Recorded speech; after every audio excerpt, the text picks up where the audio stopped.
The investigation did not begin with a traditional crime, but with a terrifying statistical anomaly. In the deepest, most isolated subterranean level of the Batcave, Bruce Wayne stood before the towering monolith of the Bat computer.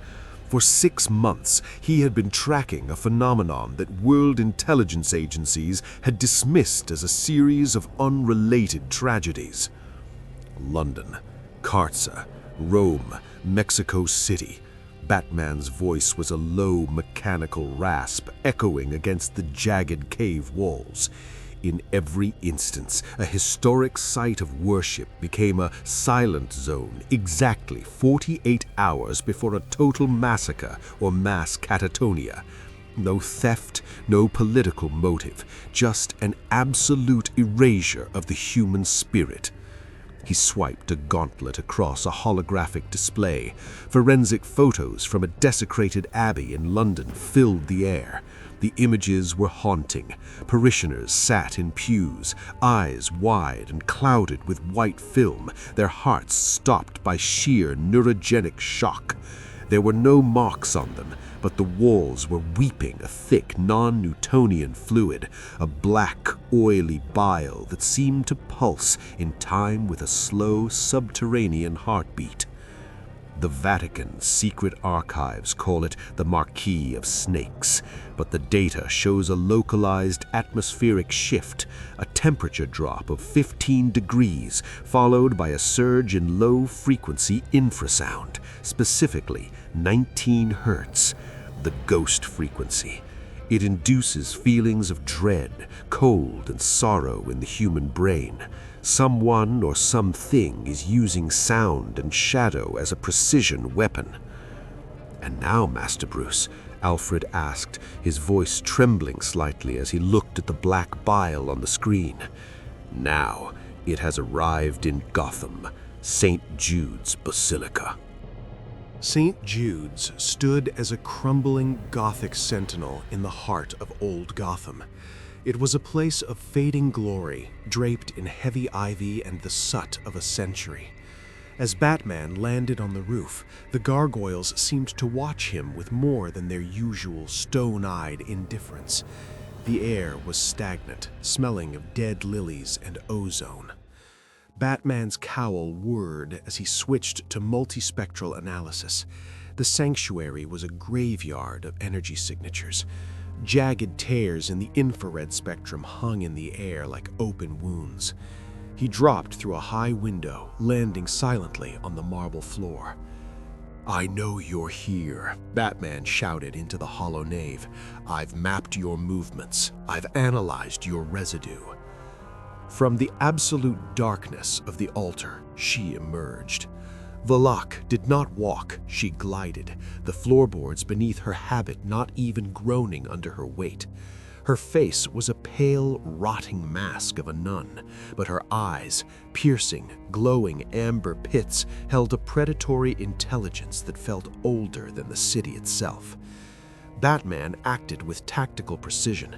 He launched 3 cryo-batarangs designed to flash-freeze biological tissue. They struck the entity and detonated, encasing her in a shell of sub-zero ice. He didn't celebrate. He watched as the ice began to turn black. The bile leaked from the cracks, the frozen shell dissolving into a viscous slush. In a heartbeat, Valak was gone, reappearing directly behind him. A cold, elongated hand gripped Batman's throat, and for the first time in his career, he felt true, primal terror that his training could not suppress. The demon didn't use physical strength. She flooded his mind. Suddenly, the church was gone. Batman was back in Crime Alley. He saw his parents, but they weren't dead. They were distorted, their faces melting into the nun's mask. "You are just a boy," the demon hissed into his brain, her voice 1,000 scraping knives. "A boy playing in the shadows of a grave." Overwhelmed by a sensory assault of his own worst memories, Batman's nervous system began to shut down. His HUD flickered with warnings. Critical stress level. With a desperate, trembling hand, he triggered a manual magnesium flare. The blinding white light gave him a 3-second window. He fired his grapnel blindly, crashing through a stained glass window and falling into the rain-slicked streets of Gotham, his lungs burning and his spirit fractured. He had been defeated. For 72 hours, the Batcave became a laboratory for the impossible. Bruce Wayne did not sleep. He studied the chemical composition of the black bile, discovering it was a substance that functioned as a biological conductor for non-baryonic energy. "If it's a frequency, Alfred, it can be canceled," Bruce muttered, his fingers flying across the keyboard. "This isn't magic. It's an eldritch biology that operates on a plane of existence we're only just beginning to map. It feeds on the fear produced by the 19 Hertz resonance." He began to manufacture a specialized arsenal. The Vesper Pulse, a localized gravity and frequency stabilizer. It was designed to emit a constant 432 Hertz tone, the frequency associated with mathematical harmony, to counteract the demon's infrasonic dread.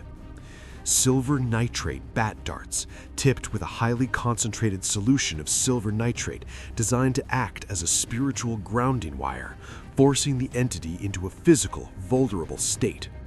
The ultraviolet cowl, lenses capable of seeing aura bleed, allowing Batman to track the demon even when she shifted out of the visible spectrum. "You are going back to a battlefield where your strength means nothing, Master Bruce," Alfred warned. "No," Bruce replied, his eyes reflecting the blue light of the Batcomputer. "I'm changing the rules of the battlefield." The storm over Gotham was biblical when Batman returned to St. Jude's. He didn't sneak in this time.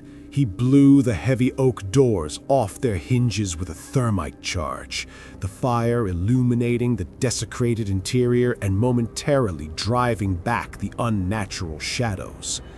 The Basilica was a nightmare. The black oil was now dripping from the ceiling like rain, and the statues of the saints were weeping it from their eyes. In the center of the room, Valak stood, her yellow eyes fixed on the bat. "The name is Valak," roared Batman, his voice amplified by his suit's external speakers to a deafening volume. "The Marquis of Snakes, the Defiler. I have mapped your soul and I have found the exit." He slammed the Vesper Pulse into the stone floor. A golden ripple of energy hummed through the church as the 432 Hertz tone filled the space. The oppressive weight in the air lifted.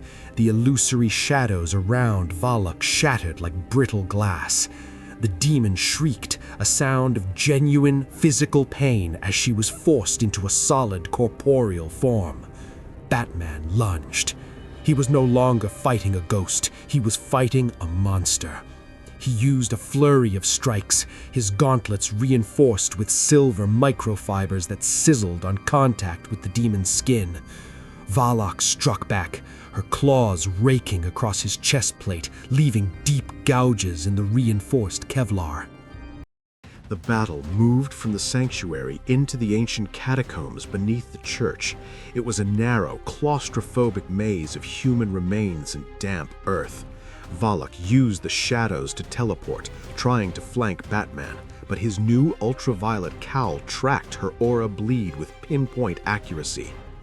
"You feed on sanctity," Batman gasped, dodging a strike that shattered a stone sarcophagus. "But this city is built on something harder than faith. It's built on survival." Valak pinned him against a wall of skulls, her face inches from his. "Your light is dying, Bat. This world is mine to rot." Batman didn't pull away. He jammed a silver nitrate dart directly into the demon's shoulder. The effect was instantaneous. Valak's form began to flicker, her pale skin peeling away to reveal a void beneath. "I don't need light to see you," Batman growled. He activated a high-voltage discharge through his gauntlets, channeled through the silver needles. The The electrical surge, combined with the neutralizing frequency, acted as a physical exorcism. In the deepest ossuary of the catacombs, Batman cornered the entity. He was bleeding from a dozen shallow cuts, his suit was shredded, and his breathing was labored, but his jaw was set in iron. He pulled a conduit spike from his utility belt, a device connected to Gotham's primary power grid via a remote link. He jammed the spike into the earth at the demon's feet. "You wanted to anchor yourself to Gotham, Valak?" Batman said, his voice a terrifying whisper. "Here is your anchor." He triggered the spike. Millions of volts of electricity filtered through a silver nitrate buffer erupted from the ground. The energy arc was blinding, a pillar of white fire that turned the catacombs into a furnace. Valak's roar shook the very foundation of the church. Her habit dissolved into ash, her yellow eyes burning out as her essence was torn apart by the sheer physical and spiritual force of the ground. She was pulled back into the void, her presence in the physical world collapsing into a single drop of black oil that instantly evaporated into the stone. Silence once again returned to St. Jude's. The air was cool and smelled of rain once more. Batman stood in the center of the ruins, his mask cracked, his body broken, but his eyes focused. He walked out of the church just as the Gotham PD arrived. He didn't stay for the questions. He vanished into the rain, a shadow among shadows.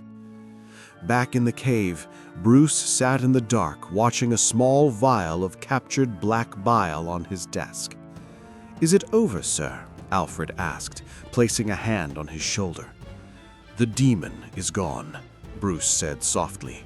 "But she was just a scout, Alfred. There are things in the dark that science cannot explain yet, but I will be ready." He picked up his cowl, the white lenses reflecting the cold light of the cave.